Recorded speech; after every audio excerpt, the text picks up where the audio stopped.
नमस्कार मित्रांनो. रवींद्रनाथ रामचंद्र पिंगे उर्फ रवींद्र पिंगे ललित लेख, प्रवास वर्णन, व्यक्तिचित्र, आस्वादक साहित्य आणि साहित्यिक परिचय, कथा, कादंबरिका असा रवींद्र पिंगे यांचा लक्षणीय साहित्य संसार आहे. 13 मार्च 2025 पासून त्यांचं जन्मशताब्दी वर्ष सुरू झालं आहे. त्यांच्या या सगळ्या साहित्याला वंदन करण्यासाठी मी त्यांचा 1 रुपयात पोटभर आनंद हा एक ललित लेख आपल्या पुढे रंगगंध कलासक्त न्यासच्या माध्यमातून सादर करत आहे.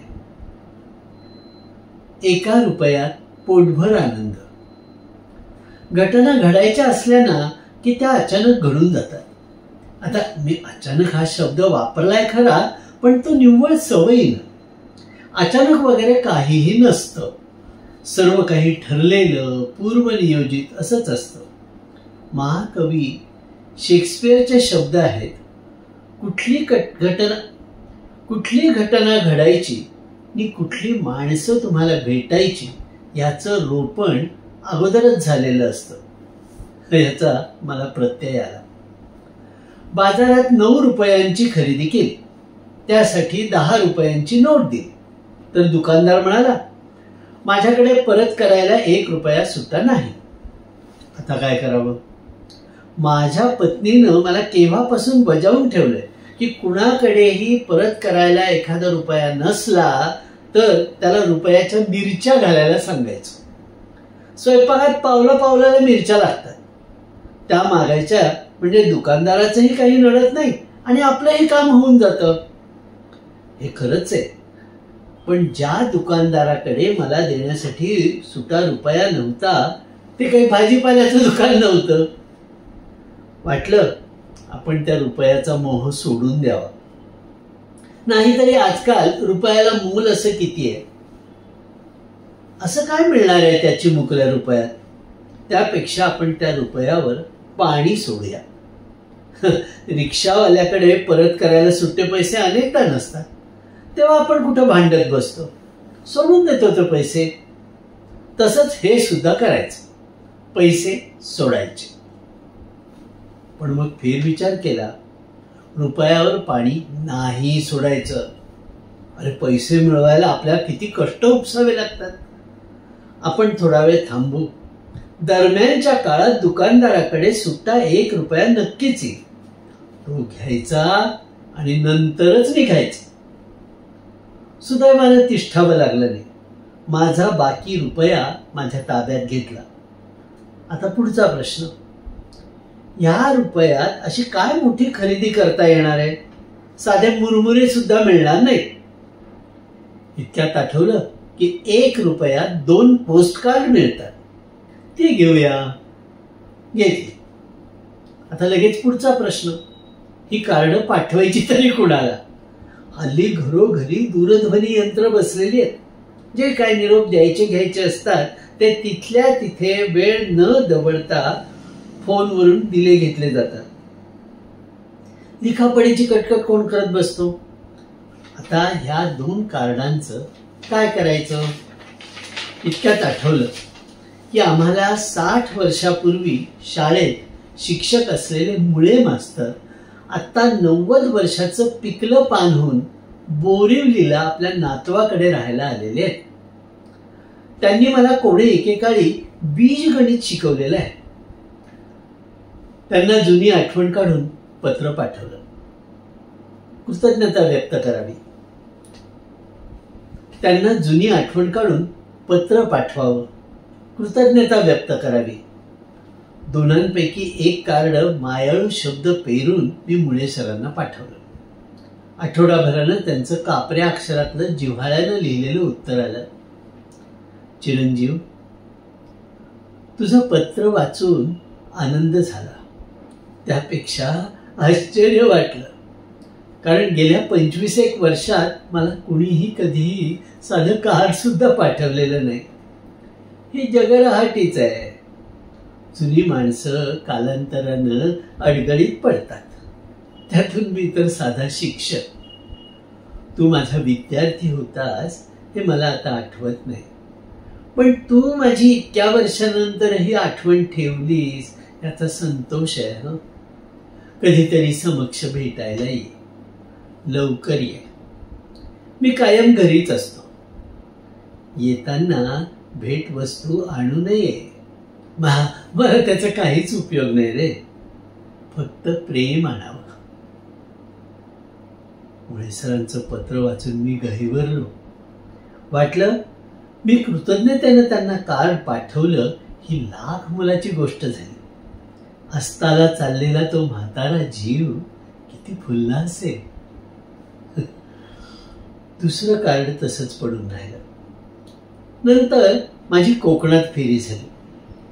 तिथे खाडी काठावरल्या बंदरात मी तरीची वाट पाहत रेंगाळलो होतो. बंदरात कोकणी मुसलमान होडीवाल्यांची आणि मच्छीमारांची अगदीच रया गेलेली वस्ती आहे. मूर्तिमंत दारिद्र्य. आश्चर्य म्हणजे मी तरीची वाट पाहत असताना बंदरावर माझ्या शेजारी एक गरीब कोकणी मुसलमान बाई सुद्धा तरीची वाट पाहत थांबली होती. तिच्यासोबत तिचं 3-3.5 वर्षाचं लेकरू होतं. त्याच्या अंगावर जेमतेम कपडे होते. तरीची वाट पाहणारी ती खेडवळ माता आपल्या त्या मुलाला गाणं म्हणत नाचायला डुलायला हावभाव करून कौतुकाने शिकवत होती. ते बाळ आईनं दाखवल्याप्रमाणे आपल्या परीनं नाच करून दाखवत होतं. गाणं होतं नाच रे मोरा. माय लेकरांचा तो उमाळ्याचा प्रेमाचा प्रसंग पाहून मला खोलवर दिलासा वाटला. एक कंगाल कोकणी मुसलमान माता, जिला कदाचित मराठीची अक्षर ओळख सुद्धा नसेल, ती आपल्या लेकराला एक गाणं तालावर म्हणून नाचायला डुलायला शिकवते. ही किती हृदय घटना आहे. या गीताचे शब्द गदिमांचे आणि तालबद्ध स्वररचना पु ल देशपांडे यांची. माझ्या मते मराठीतलं अगदी तळागाळापर्यंत झिरपत गेलेलं गाणं म्हणजे पुलंनी संगीतबद्ध केलेलं नाच रे मोरा. अक्षर ओळख असो नसो, गळ्यात सूर असो नसो, घरोघरच्या आयांनी आपल्या लेकरांना ते गाणं साभिनय म्हणून दाखवलेलं आहे. मी घरोघरचे बोबडे बालगोपाल ते सूर ऐकताना ठेक्यावर डुललेले आहेत. गावोगावच्या मातांनी आणि त्यांच्या लेकरांनी ते गाणं गात गात घरीदारी आनंदाचा कल्लोळ अनुभवलेला असेल 1000 वेळा. घरी परतल्यावर त्या शिल्लक राहिलेल्या कार्डावर हा प्रसंग लिहून मी पुलंना कळवलं आणि लिहिलं, ज्ञानोबांचे आणि तुकोबांचे शब्द समाजात तळागाळापर्यंत पोहोचलेले आहेत असं आपण म्हणतो. ते खरंही आहे, पण गायला सहज सोपी आणि हावभाव करून दाखवायला त्याही पेक्षा सोपी अशी तुमची लयबद्ध चाल तळागाळापर्यंत पोहोचलेली मी मालप्याच्या तरीवर ऐकली. कोण ती कोकणातल्या बंदर वस्तीतली एक मुस्लिम माऊली.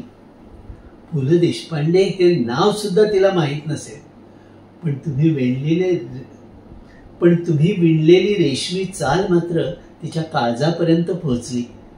मी तिच्या हाडकुळ्या लेकराला सुरावर म्हणते, नाच रे मोरा आंब्याच्या वनात, आणि ते बाळ तसं नाचतं. अशा हजारो लाखो आया गावोगावी असतील. भाई भाई तुम्ही जिंकलं.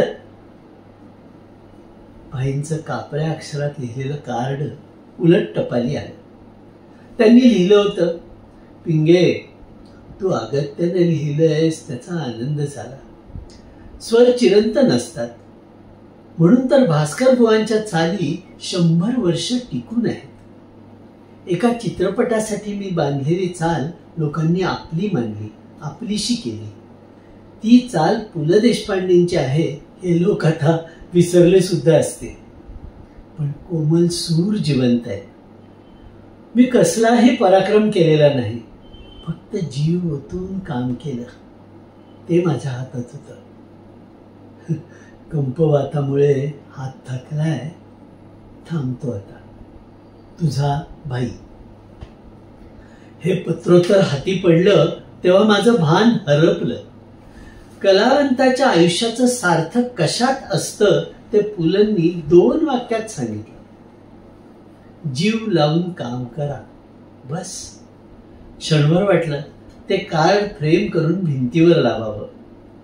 तेच थोर लेखक जे अनुभवाचं उत्तर 2-4 शब्दात तुमच्या हाताला लावतात. विनोबांच्या नंतर त्या ताकदीचे फक्त पु ल देशपांडे. पुढे व्हायचं तेच झालं. ह्याला दाखव त्याला दाखव करता करता पत्राला पंख फुटले. आभाळात दूर कुठेतरी ते आता भटकत असेल. हाती आलेल्या 1 रुपयाची 2 पोस्टकार्ड मी सहज म्हणून खरेदी आणि ती योग्य ठिकाणी योग्य संदर्भात निर्हेतुक पाठवली. त्यांच्या बदल्यात मला लाभलेला आनंद केवढा पोटभर ठरला. धन्यवाद.